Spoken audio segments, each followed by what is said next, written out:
tribos que começaram como uma única família. Depois se transformaram em um povo. E depois em um reino poderoso. E então, de repente, metade delas desapareceu da história. Não estamos falando de uma história comum, mas de um dos mistérios mais enigmáticos da história religiosa. As 12 tribos. Os filhos de Jacó, que não permaneceram apenas nomes, mas cada um se tornou a origem de uma tribo. E depois, parte de uma nação inteira, que mudou o curso da história. Mas a história não termina com sua formação, porque o que aconteceu depois é o que ainda a torna um mistério até hoje. Divisão, queda e exílio, seguidos do desaparecimento completo de 10 tribos, como se nunca tivessem existido. Mas a verdadeira pergunta não é: o que aconteceu? Mas sim, para onde foram? Será que se misturaram a outros povos? Ou ainda existem, sob outros nomes? E a pergunta mais perigosa: estamos diante de uma história perdida? Ou de uma verdade que ainda não foi revelada?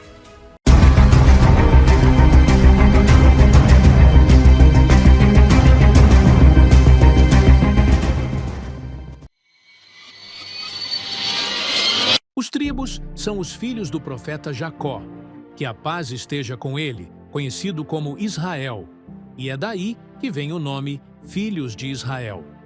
No entanto, eles não permaneceram apenas como filhos dentro de uma família. Com o tempo, cada um deles tornou-se a origem de um grande ramo, e depois de uma tribo completa que carregava seu nome e se estendia através das gerações. A própria palavra tribo significa extensão e ramificação, o que esclarece diretamente a ideia. Uma única origem que se divide em vários ramos. Com o passar do tempo, já não se falava de 12 indivíduos, mas de 12 entidades tribais, cada uma com sua existência, número e papel dentro da sociedade. Os 12 filhos de Jacó tornaram-se nomes de identidades independentes, mas essa independência não eliminou o vínculo entre eles. Todos continuaram pertencendo a uma mesma origem.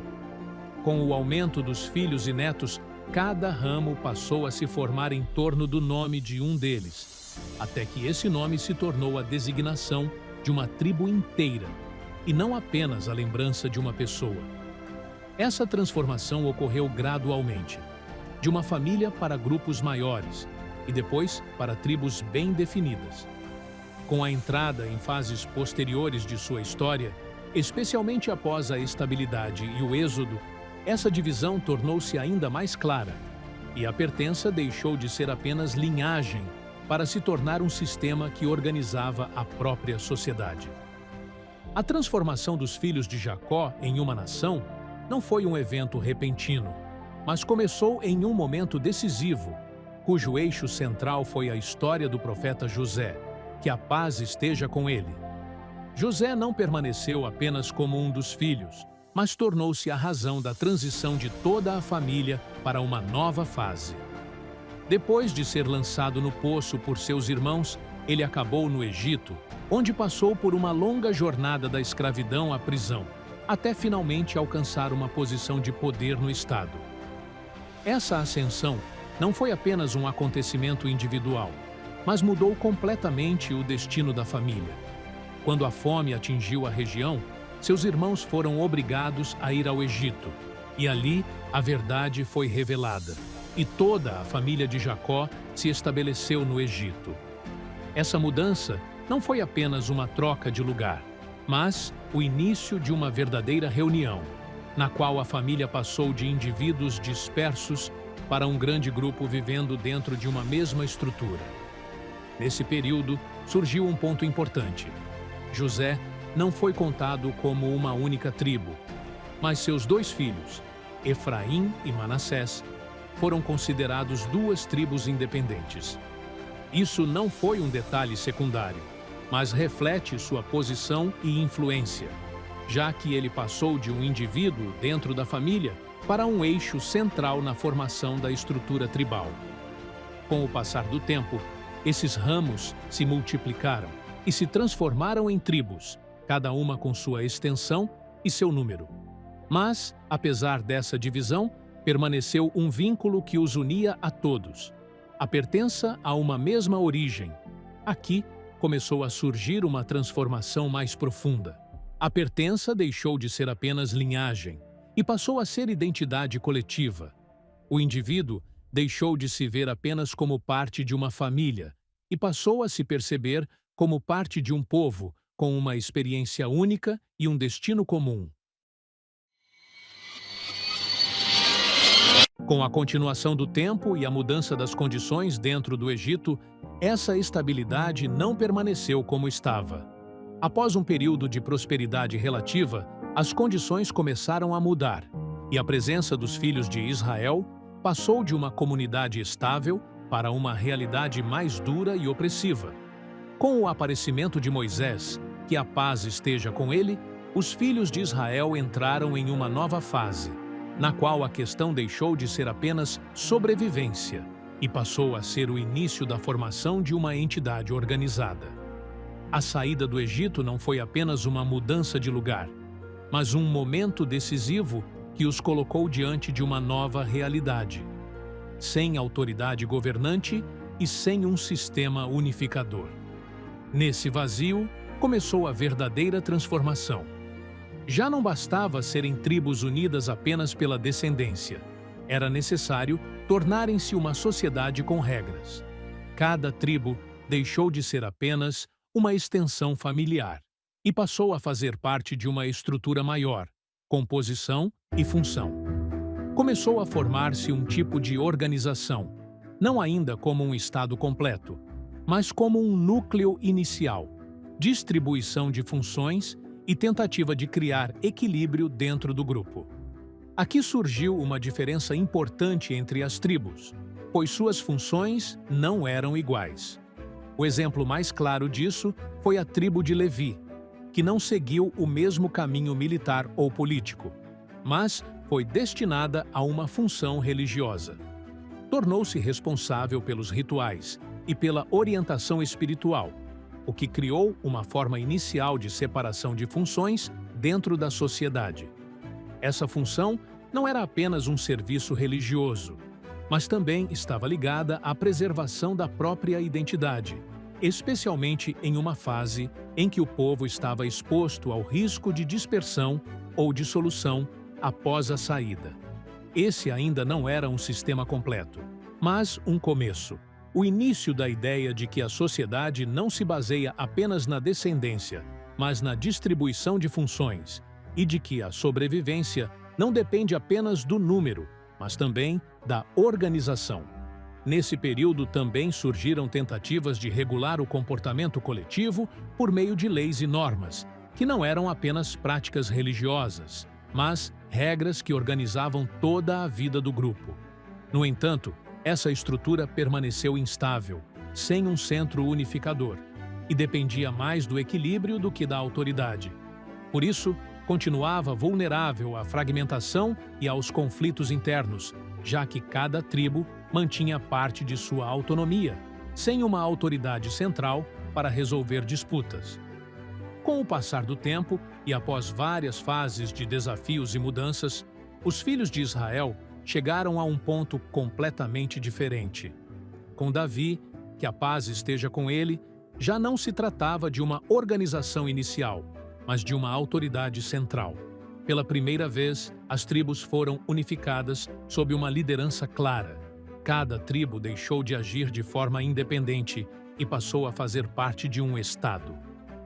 Essa unificação não foi simples, pois cada tribo mantinha sua própria identidade. Mas Davi conseguiu reuni-las sob um objetivo comum e encerrar o estado de fragmentação prolongada. Ele também conseguiu transformar a lealdade, que deixou de ser apenas tribal e passou a ser direcionada a uma entidade maior. Uma mudança profunda na forma de pensar das pessoas. Com essa transformação, a organização deixou de ser apenas uma tentativa de sobrevivência e passou a ser um sistema de governo. Surgiram os traços do Estado: liderança, estabilidade e capacidade de controle. Uma capital e um centro de decisão claro passaram a existir, substituindo a multiplicidade de centros de poder do passado. Depois veio Salomão, que a paz esteja com ele, e levou essa estrutura a um nível superior. Ele não apenas preservou a unidade, mas transformou-a em poder. Em seu reinado, o Estado tornou-se mais estável e mais organizado, e o foco deixou de ser o conflito para se tornar a construção. Seu período ficou associado à prosperidade, pois o Estado deixou de se preocupar apenas com a sobrevivência e passou a expandir sua influência e administrar recursos de forma mais complexa. Assim, o quadro se completou. As tribos, que começaram como uma família, depois se tornaram clãs, depois uma organização incompleta, passaram a fazer parte de um Estado unificado e forte. Pela primeira vez, a pertença não era apenas a uma tribo, mas a uma entidade maior que reunia todos sob uma única autoridade. Mas essa coesão, apesar de sua força, já carregava em si as sementes de uma divisão que surgiria mais tarde, quando essa autoridade central desaparecesse. A estabilidade alcançada durante os reinados de Davi e Salomão não durou muito. Após esse período de auge, os sinais de divisão começaram a surgir gradualmente, até chegarem a um momento decisivo em que toda a entidade foi dividida em duas partes. Os filhos de Israel deixaram de ser uma única nação como antes e passaram a existir como dois reinos separados, cada um seguindo um caminho diferente. No norte, surgiu o Reino de Israel, composto por 10 tribos, enquanto no sul foi estabelecido o Reino de Judá, formado pelas tribos de Judá e Benjamim. Essa divisão não foi apenas uma decisão política, mas o início de uma desintegração mais profunda de toda a estrutura. A unidade que havia sido construída com dificuldade começou a se desgastar, e cada reino passou a agir de acordo com seus próprios interesses. Com o tempo, já não existia um vínculo forte capaz de reunir novamente as tribos em uma única entidade. A relação transformou-se em afastamento e, às vezes, tensão. O reino de Israel, no norte, era o maior em número, mas também o mais vulnerável à instabilidade. Não permaneceu politicamente estável por longos períodos e enfrentou mudanças frequentes de governo, o que o enfraqueceu gradualmente. Em contrapartida, o reino de Judá, no sul, era relativamente mais estável, embora também não estivesse livre de desafios. Então, chegou o momento que mudou tudo. No século VIII a.C., o reino de Israel foi atacado pelo Império Assírio, que naquela época era uma das grandes potências da região. O reino não conseguiu resistir à pressão e caiu completamente. A queda não foi apenas uma derrota militar, mas o início do desaparecimento de uma das maiores partes desse povo. Os assírios não se limitaram a controlar a terra, adotaram uma política destinada a desmontar a própria identidade do povo. Grandes grupos da população foram deportados para regiões distantes e substituídos por outros povos. Essa deportação não foi aleatória, mas deliberada, com o objetivo de romper qualquer ligação entre as pessoas, sua terra e sua identidade. Quanto ao reino de Judá, que permaneceu no sul, ele também não escapou do mesmo destino, embora isso tenha acontecido mais tarde. Mais de um século depois, o reino enfrentou outra potência, o Império Babilônico. No final, também caiu, e um grande número de seus habitantes foi levado ao exílio na Babilônia. A diferença, porém, é que o exílio babilônico não levou ao mesmo resultado ocorrido no norte. Apesar da deportação, grande parte das tribos de Judá e Benjamim conseguiu preservar sua identidade e mais tarde retornar para reconstruir sua presença. Por isso, eles não desapareceram como desapareceram as 10 tribos. Aqui surge a clara diferença entre os dois destinos. No norte, houve desaparecimento completo e assimilação em outras sociedades. No sul, houve uma preservação relativa da identidade apesar da queda. Essa diferença foi o que fez com que a ideia das tribos perdidas fosse associada especificamente às 10 tribos. E foi assim que começou um dos fenômenos mais misteriosos da história: o desaparecimento das 10 tribos. Já não existia uma entidade que carregasse seus nomes, nem registros claros que permitissem rastrear seu destino. Com o passar do tempo, elas foram gradualmente assimiladas e perderam sua identidade como tribos. O reino de Judá, por outro lado, continuou existindo por mais tempo, mas posteriormente caiu diante dos babilônios, e grande parte de sua população foi levada ao exílio. Mas, ao contrário do norte, uma parte deles conseguiu preservar sua identidade e retornar mais tarde, o que impediu seu desaparecimento total. E com esse desaparecimento, a pergunta não terminou. Ela apenas começou, pois, com a ausência de provas claras, surgiram diversas narrativas tentando explicar para onde eles foram. Algumas teorias afirmam que foram levados para a Ásia e ali se misturaram com outros povos, enquanto outras os relacionam a tribos da África, baseando-se em semelhanças de costumes e tradições.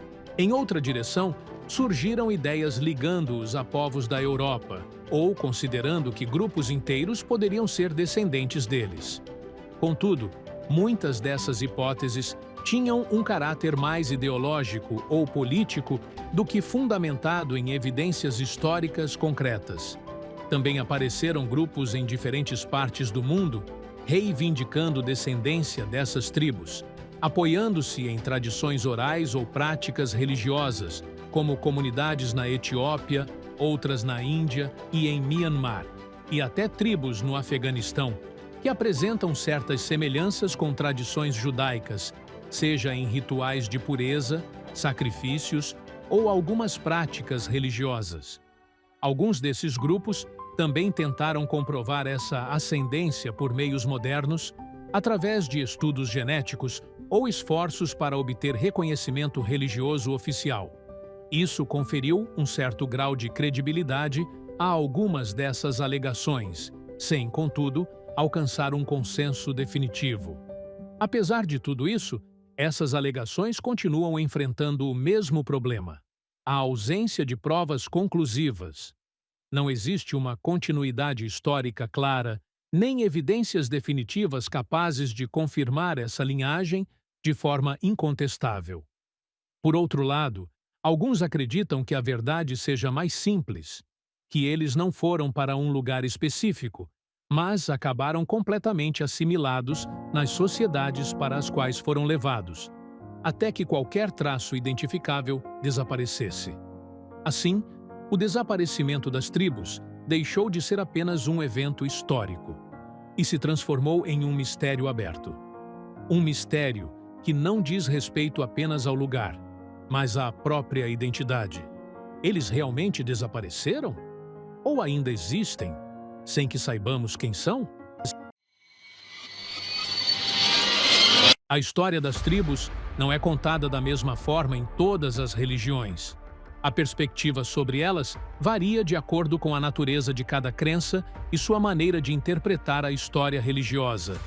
No judaísmo, as tribos são consideradas a base sobre a qual todo o povo de Israel foi construído. Cada tribo representa uma extensão direta de um dos filhos de Jacó e possui um lugar claro dentro da história religiosa e nacional. Aqui, as tribos não são apenas uma lembrança, mas parte da própria identidade. Elas são vistas como tribos reais que tiveram um papel fundamental na formação da sociedade, na divisão da terra e, posteriormente, na construção do reino. Algumas tribos, como Judá e Levi, também foram associadas a funções importantes, como a realeza e o sacerdócio, o que lhes conferiu uma posição especial dentro da visão judaica. No cristianismo, as mesmas raízes são preservadas, mas o foco muda.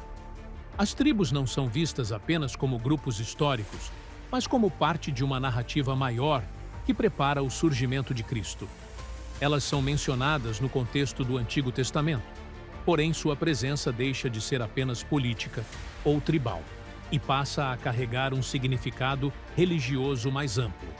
Em alguns textos, o número 12 aparece como um símbolo importante, posteriormente relacionado aos discípulos de Cristo, como se houvesse uma continuidade simbólica entre as tribos do passado e a nova mensagem do Novo Testamento. Já no islamismo, as tribos são mencionadas de maneira diferente, mantendo a origem da história, mas sem entrar nos mesmos detalhes encontrados na tradição judaica. Elas são citadas como descendentes de Jacó e parte dos filhos de Israel. Porém, o foco está no aspecto religioso e não tribal ou político. No Alcorão, as tribos aparecem no contexto da profecia e da revelação divina, sendo entendidas como grupos dos filhos de Israel, entre os quais havia profetas, sem uma definição precisa de cada tribo ou de seu papel específico. Também se enfatiza que elas fazem parte da sequência das mensagens divinas, e não apenas de tribos com uma história separada. Essa diferença entre as religiões reflete a diversidade de perspectivas. Cada religião relê a mesma história, mas de acordo com suas próprias prioridades. Em alguns casos, o foco está na terra e na história. Em outros, no símbolo e no significado. E, em outros ainda, na mensagem e na lição espiritual. No fim, as tribos continuam sendo um ponto de encontro entre essas religiões, mesmo que a forma de compreendê-las seja diferente, pois representam uma origem comum, ainda que contada de maneiras distintas. E no final, a história pode parecer apenas uma antiga narrativa sobre tribos desaparecidas, mas a verdade é mais profunda do que isso. Porque as tribos não eram apenas nomes na história, mas o começo de uma ideia maior. Como uma família pode se transformar em uma nação, e como poucas tribos podem carregar uma identidade que atravessa séculos. Entre a formação, a divisão e o desaparecimento, as perguntas continuam abertas. Essas tribos realmente desapareceram? Ou seu legado ainda está presente? De uma forma que não conseguimos ver? Talvez o nome tenha desaparecido, mas a história ainda não terminou.